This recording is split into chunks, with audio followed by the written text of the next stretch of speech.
ఈ సాయంకాల సమయమందు దేవుని ఆరాధించడానికి దేవుని సన్నిధికి చేరే విషయం అందరూ కూడా ప్రభువైన యేసుక్రీస్తు నామములో శుభములు తెలియజేస్తూ ఉన్నాను. ఈ సాయంకాల సమయంలో మనము ఇంత సమయము దేవుని ఆరాధించవచ్చు, దేవుని పాటలు పాడుతూ వచ్చినాం, పాటల ద్వారా దేవుని ఆరాధిస్తూ వచ్చినాం. మనము ఎందుకు దేవుని స్తుతించాలనే విషయాలన్నింటినీ కూడా ఆ పాటలో మనం చూస్తూ వచ్చినాం. దేవుని వాక్యంలో కూడా ఇప్పుడు చూద్దాము, దేవుని మనం ఎందుకు ఆరాధించాలి, ఆయన ఆరాధించడానికి కలిగిన అర్హత ఏంటి, లేదా మనం ఎందుకు ఆరాధించాలని దేవుని వాక్యం చెప్తుందో ఆ దేవుని వాక్యం వెలుగులో మనం చూసుకొని క్లుప్తంగా చూసుకొని దేవుని ఆరాధించేట్లో వ్యక్తిగతమైన ఆరాధన సమయాన్ని కలిగి ఉండడానికి దేవుడు మనకు సహాయం చేయను గాక. రండి, తెస్సలోనికీయులకు రాసిన 2వ పత్రిక 3వ అధ్యాయం 16వ వచనం. తెస్సలోనికీయులకు రాసిన 2వ పత్రిక 3వ అధ్యాయము 16వ వచనము అందరం కూడా కలిసి చదువుకుందాం. సమాధానకర్తయగు ప్రభువు తానే ఎల్లప్పుడూ ప్రతి విధము చేతను మీకు సమాధానము అనుగ్రహించును గాక. రండి, 2వ భాగముగా యెషయా 9వ అధ్యాయము 6వ వచనము. యెషయా 9వ అధ్యాయము 6వ వచనము.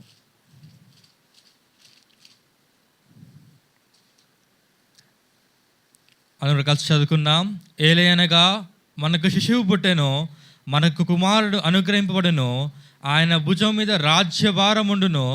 ఆశ్చర్యకరుడు, ఆలోచనకర్త, బలవంతుడైన దేవుడు, నిత్యుడగు తండ్రి, సమాధానకర్తయగు అధిపతి అని అతనికి పేరు పెట్టబడును.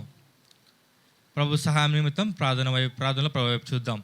ప్రేమ కలిగిన మా ప్రియా పరలోకపు తండ్రి, ఈ సాయంకాల సమయం ముందు నిన్ను ఆరాధించే కొరకై మాకు ఇచ్చిన ఈ గొప్ప తరుణం బట్టి వందనాలు చెల్లిస్తూ ఉన్నాం. ప్రభువా తండ్రి, ఉదయకాలం నుండి ఇంతవరకు మీరు మా కృప చూపు చూసినట్టు వందనాలు చెల్లిస్తూ ఉన్నాం. సాయంకాల సమయం ముందు చూడి మిమ్మల్ని ఆరాధించే కొరకై మాకు ఇచ్చిన లేఖన బాగుండి వందనాలు చెల్లిస్తాం. కృపగల దేవా, మా హృదయాలతో మీరు మాట్లాడుతురండి. మా హృదయాలలో కృతజ్ఞత బుద్ధిని దేవా మీరు నాకు నూతనంగా పుట్టిస్తూ రావాల్సిందిగా ప్రార్థిస్తూ ఉన్నాం.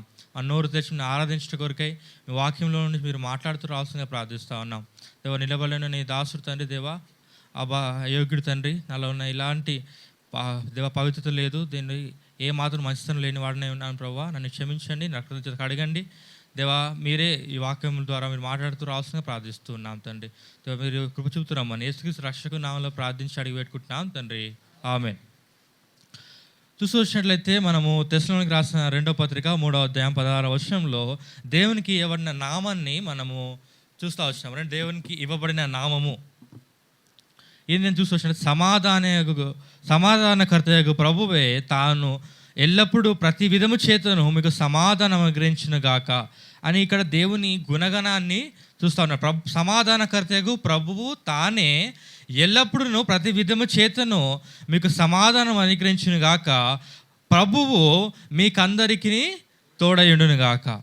అదే విషయాన్ని యెషయా గ్రంథంలో ప్రస్తావిస్తూ 9వ అధ్యాయం 6వ వచనంలో ఎంత బాగా చెప్తా ఉన్నాడు. లేదా ప్రభువైన యేసుక్రీస్తు వారి యొక్క లేదా ప్రభువైన యేసుక్రీస్తు వారు ఈ లోకంలో జన్మించక ముందే ఆయన గురించిన ప్రవచనమును యెషయా చెప్తా ఉన్నాడు. ఏమని చెప్తా ఉన్నాడంటే, ఏలయనగా మనకు శిశువు పుట్టెను, మనకు కుమారుడు అనుగ్రహింపబడెను, ఆయన భుజం మీద రాజ్యభారముండును. ఆశ్చర్యకరుడు, ఆలోచనకర్త, బలవంతుడైన దేవుడు, నిత్యుడగు తండ్రి, సమాధానకర్తయగు అధిపతి అని అతనికి పేరు పెట్టబడును. చూసినట్లయితే ఈరోజు ధ్యానము కొరకై దేవుని యొక్క నామాలు మనం చూస్తూ వచ్చాయి, ఎన్నో పేర్లు పెట్టబడతా వచ్చినాయి.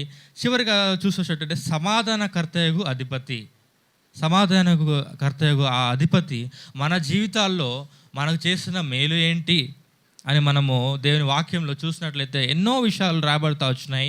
ఆ సమాధానకర్తయగు ఆ అధిపతి మన జీవితాల్లో ఎన్నో మేలు చేస్తూ వచ్చినాడు. కొన్ని విషయాలు క్లుప్తంగా మనం దేవుని వాక్యంలో చూసుకొని ఆరాధనలో ప్రవేశిస్తాం. రండి, అదే మాటను మళ్ళీ చదువుకుంటాం. తెస్సలోనికీయులకు రాసిన 2వ పత్రిక 3వ అధ్యాయం 16వ వచనం తీసిన వారు చదవండి. సమాధానకర్తకు ప్రభువు తానే ఎల్లప్పుడూ ప్రతి విధము చేతను మీకు సమాధానం అనుగ్రహించును గాక. చూసినట్టయితే మన దేవుడు సమాధానకర్త, ఆయనకు పేరు ఇవ్వబడతా. సమాధానకర్త అయిన ఆ ప్రభువు మన జీవితాలలో మనకు సమాధానమును అనుగ్రహించే దేవుడిగా ఉంటా ఉన్నాడు. మన జీవితాల్లో సమాధానం లేక అసమాధానంతో మన జీవితాలలో జీవిస్తూ ఉన్న మనకు ఆ ప్రభువే సమాధానాన్ని అనుగ్రహించేవాడుగా ఉంటా ఉన్నాడు. రండి, కొరింథీయులకు రాసిన 2వ పత్రిక 5వ అధ్యాయంలో భక్తుడు సెలవిస్తున్న మాటను మనం చూద్దాం.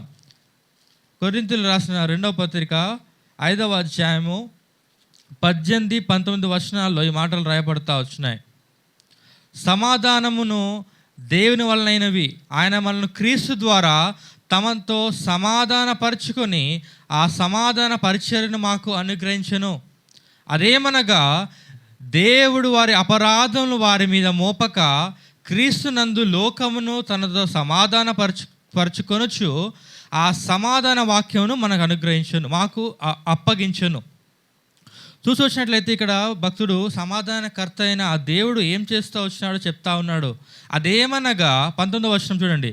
అదేమనగా దేవుడు వారి అపరాధములను వారి మీద మోపక క్రీస్తునందు లోకమును తనతో సమాధానపరచుకొనుచు. ఈ లోకం అనగా లోకములు ఎవరు కాదు, మనల్ని గురించి చెప్తా ఉన్నాడు. ఆ అపరాధము, మనం చేస్తూ వచ్చిన పాపములు, మన అపరాధములు మన మీద మోపలేదు ప్రభువైన యేసుక్రీస్తు వారు. మన మీద మోపక ప్రభువైన యేసుక్రీస్తు వారు మధ్యవర్తిగా ఉండి తండ్రికి మనకు ఉన్న వైరము లేదా పాప దోషం వల్ల తండ్రిని సమీపించలేని ఆ పరిస్థితిని ప్రభువైన యేసుక్రీస్తు వారు ఈ లోకంలోకి రావడం ద్వారా ఆ సమాధానకర్తగా దేవుడు అపరాధములు తన మీద మోసుకొని క్రీస్తునందు లోకంను తనతో సమాధానపరుస్తూ వచ్చినాడు. ఎవరితో సమాధానపరుస్తూ వచ్చినాడు అంటే తండ్రితో సమాధానపరుస్తూ వచ్చినాడు. మనకు తండ్రితో సమాధానం లేకపోతే మనకు పరలోక రాజ్యము లేదు. మన తండ్రి మనం చూస్తూ వచ్చినట్లయితే పాత నిబంధనకు కొత్త నిబంధనకు మధ్యలో 400 సంవత్సరముల మనకు దేవుడు 400 సంవత్సరాల పాటు మనుషులతో దేవుడు మాట్లాడలేదని మనం వస్తూ ఉన్నాం. అంటే దేవునికి మనకు మధ్య వైరం ఉంటా వచ్చింది. మనం దేవుడు ఎన్ని అవకాశాలు ఇస్తూ వచ్చినా కానీ మనం పాపం చేస్తూనే వచ్చినాం. మన జీవితాల్లో దేవునికి వెనుల్లివాడుగా ఉంటా వచ్చినాం. ఆ తరువాత దేవుడు మనుషులతో మాట్లాడడం మానేస్తూ వచ్చినాడు. అంతగా దేవుడు ఎంతో కరుణ సంపన్న దేవుడు. ఆ దేవుడు మన అపరాధాలు, మనం చేస్తున్న విరోధము దేవునికి కోపం పుట్టించేవారుగా మనం ఉంటా ఉన్నాము. దాన్ని బట్టి దేవుడు మనతో మాట్లాడక అట్లా ఉండిపోతా వచ్చినాడు. ఇదైతే ఆ మాట్లాడిన పరిస్థితి, ఆ మౌనం ఏదైతే ఉందో ఆ మౌనం వీడిపోవడానికి కారణము ప్రభువైన యేసుక్రీస్తు వారు. ఆయన రావడం ద్వారా తండ్రికి మనకు ఉన్న ఆ అసమాధానం ఏదైతే ఉందో, ఆ అడ్డుగోడ ఏదైతే ఉందో ఆయన తొలగిస్తూ వచ్చినాడు. మనము దేవుణ్ణి చేరునట్లుగా చేస్తూ వచ్చినాడు. అదే ఎఫెసీయులకు రాసిన పత్రికలో భక్తులు చెప్తా ఉన్నాడు. 2వ అధ్యాయం 14వ వచనంలో ఈ మాట చెప్తా ఉన్నాడు. ఎఫెసీయులకు రాసిన పత్రిక 2వ అధ్యాయం 14వ వచనంలో అతను ఎంతో మంచిగా చెప్తా ఉన్నాడు. ఇక్కడ రాస్తా వచ్చినాడు మనకు, ఆయన మన సమాధానమైండి మీకును మాకును ఉండిన ద్వేషమును అనగా విధి రూపకమైన ఆజ్ఞలు గల ధర్మశాస్త్రమును తన శరీరమందు కొట్టివేట చేత మధ్య గోడను పడగొట్టి మన ఉభయులను ఏకము చేస్తున్న రాస్తా ఉన్నాడు. ప్రభువైన యేసుక్రీస్తు వారి లోకంలో వచ్చడం ద్వారా ఆయన మన సమాధానమైండి మీకును మాకును ఉన్న ద్వేషము అనగా ద్వేషం ఉంటా ఉన్నది. అలాగే ఆజ్ఞలు గల విధి రూపకమైన ఆజ్ఞలు గల ధర్మశాస్త్రమును ప్రభువైన యేసుక్రీస్తు వారు తన శరీరం మీద కొట్టువేయడం చేత మధ్య గోడను ఆయన పడగొడుతూ వచ్చినాడు. మనల్ని తండ్రితో ఏకం చేస్తూ వచ్చినాడు. దాన్ని బట్టి ప్రభువును మనం స్తుతించేవారుగా ఉండాలి. ఆయన మన సమాధానకర్తగా ఉంటా ఉన్నాడు. ఆ సమాధానకర్త మనకు సమాధానమును అనుగ్రహిస్తూ వచ్చినాడు. దాన్ని బట్టి ప్రభువును మనము స్తుతించేవారుగా ఉండాం. రండి, రెండవదిగా తెస్సలోనికి రాసిన మొదటి పత్రిక 5వ అధ్యాయము 23వ వచనము. తెస్సలోనికి రాసిన సమాధానకర్తయగు దేవుడే మిమ్మల్ని సంపూర్ణముగా పరిశుద్ధపరచునుగాక. చూసినట్లయితే మొదటిగా సమాధానకర్తగా దేవుడు మనకు సమాధానం అనుగ్రహిస్తూ ఉన్నాడు. అదే సమాధానకర్త అయిన దేవుడు మనకు చూసినట్లయితే రెండవదిగా సంపూర్ణముగా పరిశుద్ధపరచునుగాక మనకు పరిశుద్ధతను అనుగ్రహిస్తూ ఉన్నాడు. మొదటిగా సమాధానం అనుగ్రహిస్తూ ఉన్నాడు, రెండవదిగా పరిశుద్ధతను అనుగ్రహిస్తున్నాడు. అది కూడా పరిశుద్ధత అని అనడం కాక సంపూర్ణమైన పరిశుద్ధత, మిమ్మును సంపూర్ణంగా పరిశుద్ధపరచును గాక అని రాస్తా ఉన్నాడు అండి. అదే మాటను హెబ్రీయులకు రాసిన పత్రికలో చూస్తాం. హెబ్రీయులకు రాసిన పత్రిక 13వ అధ్యాయము 12వ వచనంలో ఇదే మాటను ప్రస్తావిస్తూ ఉన్నాడు. కావున యేసు తన స్వరక్తము చేత ప్రజలను పరిశుద్ధపరచుటకై గవిని వెలుపట శ్రమ పొందెను. చూసినట్లయితే మనల్ని పరిశుద్ధపరచుట కొరకు ప్రభువైన యేసుక్రీస్తు వారు తన స్వరక్తం ఇస్తా వచ్చినాడు. తన రక్తాన్ని కార్చి మనలను అనగా ప్రజలను అని అంటా ఉన్నాడంటే ప్రజలమైన మనలను, అపవిత్రమైన మనలను పవిత్రపరచుటకై, పరిశుద్ధపరచుటకై గవిని వెలుపట ఆయన శ్రమ పొందుతా వచ్చినాడు. ఆ కలువరి శిలువలో ప్రభువైన యేసుక్రీస్తు వారు ఆ గవిని వెలుపల గల్గొతా కొండ మీద ప్రభువైన యేసుక్రీస్తు శిలువ వేయబడి ఆ రక్తమంతయు కార్చి మనకు పరిశుద్ధతను అనుగ్రహిస్తూ వచ్చినాడు. ఆయన నామము ద్వారా మనం పాపులమై అపరాధులమై మనలో ఏమాత్రం పరిశుద్ధత లేకుండా మనం జీవిస్తూ ఉన్న మనల్ని పవిత్రపరచడం కొరకే ప్రభువైన యేసుక్రీస్తు వాడు తన రక్తాన్ని మనకు ఇస్తూ వచ్చినాడు. ఆయన చిందించిన రక్తము ద్వారా మనకు పరిశుద్ధత లభిస్తూ ఉన్నది. ఆయన రక్తంలో మనకు పాప క్షమాపణ లభిస్తూ ఉన్నది. మనం పాప క్షమాపణ పొందిన మనము పరిశుద్ధమైన దేవునికి అనుకూలమైన జీవితము జీవించడానికి దేవుడు మనకు అవకాశం అనుగ్రహిస్తూ వచ్చినాడు. అంటే అదే మాటని ఎఫెసీయులకు రాసిన పత్రిక 5వ అధ్యాయము 25-27 వచనంలో చూస్తాం. ఎఫెసీ 5వ అధ్యాయము 25-27 వచనంలో మనం ఈ మాటను చూస్తాం. పురుషులారా మీరును మీ భార్యలను ప్రేమించుడి, ఇటువలే క్రీస్తు కూడా సంఘమును ప్రేమించి అది కలంకమైనను మృతైనను అట్టిది మరి ఏదైనా లేక పరిశుద్ధమైనదిగాను నిర్దోషమైనదిగాను మహిమగల సంఘముగాను ఆయన తన ఎదుట దానిని నిలబెట్టుకొనవలెనని వాక్యముతో ఉదక స్నానము చేత దాన్ని పవిత్రపరిచి పరిశుద్ధపరచుకై దాని కొరకు తన్ను తాను అప్పగించుకోవచ్చు. ప్రభువైన యేసుక్రీస్తు వారు మనల్ని పరిశుద్ధపరచడం కొరకై తనకు తాను అప్పగించుకుంటా వచ్చినాడు. తన సొంతంగా అప్పగించుకుంటా వచ్చినాడు. తన రక్తాన్ని చిందించడం కొరకై, తన ప్రాణాన్ని పెట్టుకొట్టకై ఆయనకు మనల్ని కొరకై తను అప్పగించుకుంటా వచ్చినాడు. మనము ఎలా ఉండాలి అని చూస్తూ వచ్చినట్లయితే అక్కడ సంఘమును గురించి అక్కడ చెప్తా ఉన్నాడు. ఆ సంఘం అనగా మనమే శరీరంగా ఉంటా ఉన్నాం. మనము దేవుని సంఘమై ఉన్న మనము ప్రభువైన యేసుక్రీస్తు వారి మధ్యాకాశంలో పెళ్లి కుమార్తెగా సంఘం ఎత్తబడినప్పుడు ప్రభువైన యేసుక్రీస్తు వారిని ఎలా ఎదుర్కోవాలి, ఎదుర్కోవాలని కావాల్సిన అలాంటి గుణాలు మనం కలిగి ఉండాలో దేవుడు అక్కడ చెప్తా ఉన్నాడు. అటువలే క్రీస్తు కూడా సంఘమును ప్రేమించి అనగా మనలను ప్రేమించి అది కలంకమైనను ముడతైనను అట్టి మరి ఏదైనా లేక పరిశుద్ధమైనది గాను నిర్దోషమైనది గాను మహిమగల సంఘముగాను ఆయన తన ఎదుట దాన్ని నిలబెట్టుకునే వాళ్ళని మనలో ఇలాంటి విషయాలన్నిటినీ దేవుడు మనలో చేర్చడానికి మనలో ఉన్న ప్రతి విధములైన ఏ విధములైతే మనం కోల్పోతా వచ్చినామో ప్రతన్నిటినీ కూడా తను సరిచేస్తూ ఉన్నాడు. ఆ ముడతలు, ఆ మనకున్న అపరిశుద్ధతను తీసివేయడం కొరకే ప్రభువైన యేసుక్రీస్తు వారు ఆ కలంకరను, ముడతను, మచ్చను ప్రతి దాన్ని తీసివేస్తూ వచ్చినాడు. అలా చేయడం కొరకే తను తానే అప్పగించుకుంటా వచ్చినాడు.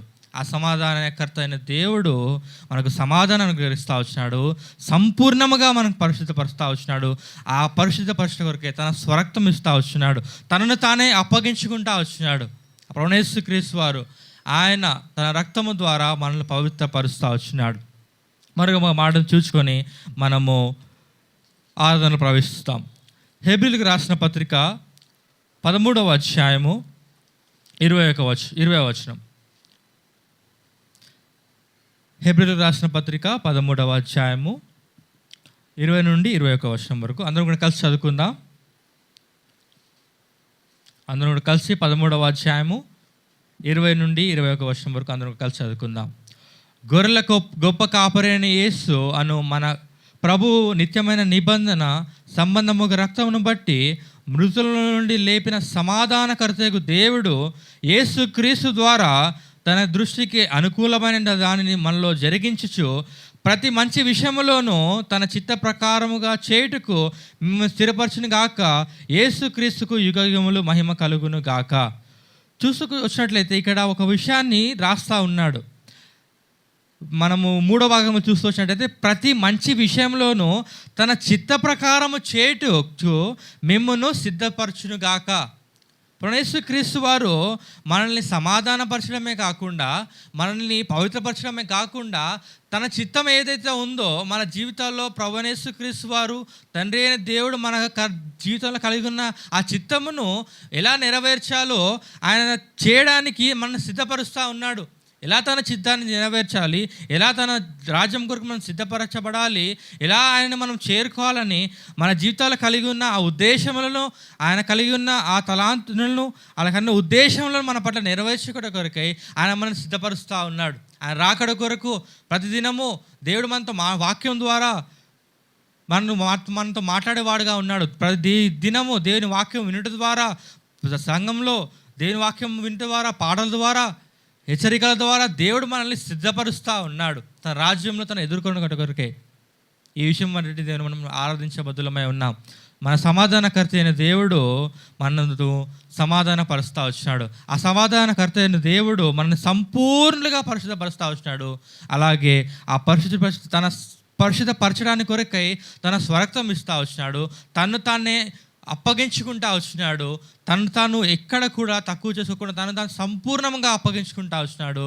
అలాగే మనను తన చిత్తము సంపూర్ణంగా మనం చేయడం కొరకే మనల్ని సిద్ధపరిచేవాడుగా ఉన్నాడు. అందుని బట్టి ప్రభువును మనం ఆరాధించేవారుగా ఉందాం. ప్రభువుని ఆరాధించలో ప్రవేశిస్తాం. ఒక సహోదరుడు